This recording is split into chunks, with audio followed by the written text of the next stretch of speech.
somebody said to me, well, Harold, you know, Larry Kissel, Larry's not a bad guy, huh? He's not a bad guy, but he votes 96% of the time with Nancy Pelosi. 96% of the time. Somebody said, is he a moderate? He's not a moderate. You do something 96% of the time, you are what you are. You're a liberal. That's right. You are a liberal. That's the way it is. You can get cover. You can try and duck under the table. Nancy Pelosi can give you a wink and a nod and just say, don't vote for that health care. I know about static back home, Larry. I'm going to let you slide by. You let Heath Schuler slide by. And MoveOn.org. Now, this is the George Soros group, folks, and you know, if you're familiar with them, they said they're not affiliated with anybody, but you look at it and just say, well, you got to be Democrats on MoveOn.com. I mean, they're an aggressive liberal group, and you're either with them or you're against them. And they're going to come out with ads. I saw the story here just yesterday that MoveOn.org is attacking Larry Kissel, attacking Heath Schuler, and 3 or 4 other Democrats that voted against the health care bill. I mean, they're aggressively going after them for what the conservative Republicans or something they call them like that, or Demo clubs or whatever they want to call them. But they're aggressively going after them and pointing out what they did, and they don't like it. And that's what they do with candidates that they feel like it crossed them. So that's exactly where they're headed. But listen, Larry didn't fool anybody with his vote. I don't know what he was thinking. Were you conservatives? Were you Republicans impressed by the fact he voted against health care? No. And all he did was make his base mad, and he had a primary. So I was thinking, stand up for what you are, Larry. I mean, you voted to end debate, to bring it to the floor for a vote, which guaranteed its passage, and then you try and hide and duck and say, I'm really for you, folks, I'm really for you. No, you're not. You voted for the stimulus bill. How's that worked out, Reverend Bob? How's that worked out? Just yucky. Yeah, just yucky. Thank you, Reverend Bob. Absolutely right, folks. How has that worked out? Remember what the president said, what Larry Kissel was agreeing with.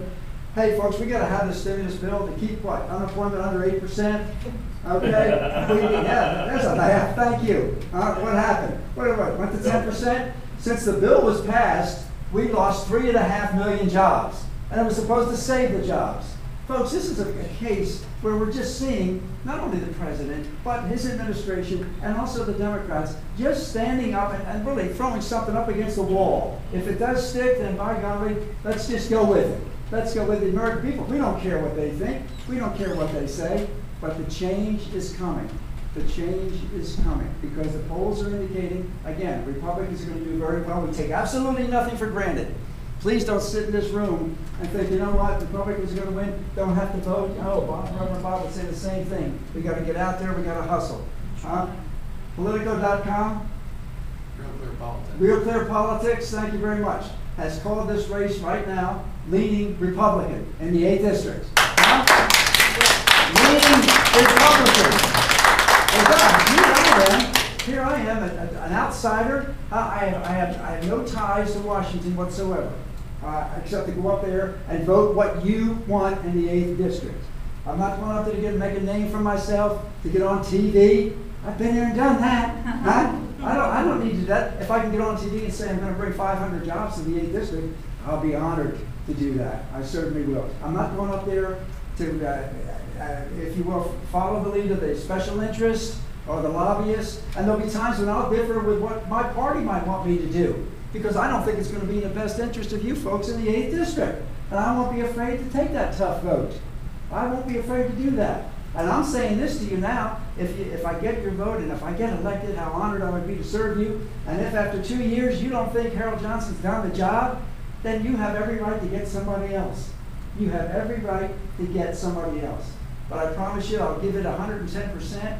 I'll be with you from day one. I'll be accessible, because over the years in the job that I had, and I probably have video of some of your kids on TV or talked to some of you on the phone, and if I was in that office, I picked up that phone and I talked to you. I was accessible, I was available, and that's the way I'll be as your representative in Washington.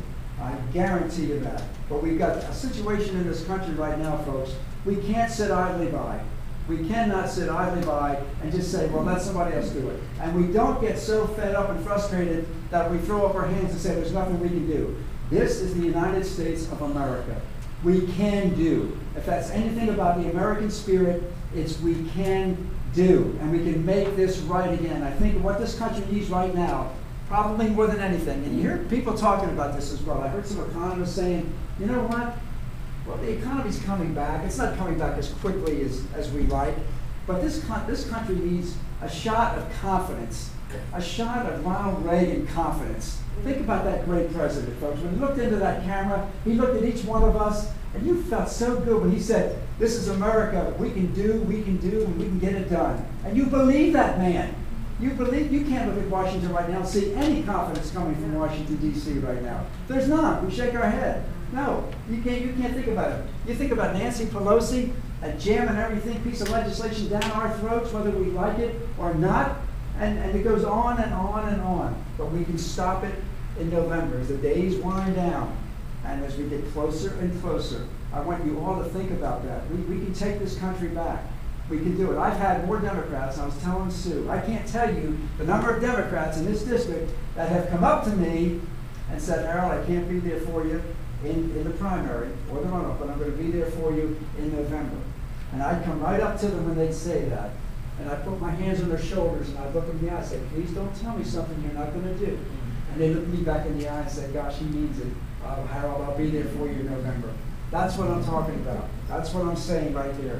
We've got the momentum on our side right now, and we can finish it off. We can take us to the finish line. We're not going to give up. Nancy Pelosi can pound us and hound us. I know if Larry Kissel is reelected, his first vote in the 112th Congress, what's it going to be?